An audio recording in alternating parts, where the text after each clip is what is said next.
Welcome to Quick Guide. In this video, I'm going to show you how can you delete your Bumble account in some very easy steps. So without any further ado, let's dive right into this video. Step 1. Open your Bumble app and navigate to your profile.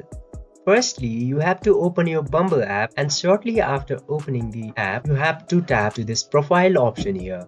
Step 2. Open these settings.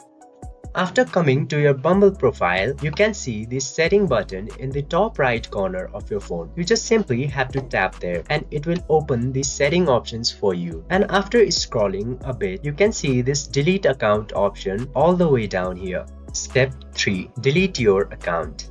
Now, you just simply have to click to this delete account button and select the suitable reason for you to delete the account. And after selecting the reason, simply tap to delete account for one more time. Then type delete in this confirmation tab and click to the confirm button here. After doing this, you have successfully deleted your Bumble account. I hope this video helped you. Make sure to like, share and subscribe the channel for more future contents like this.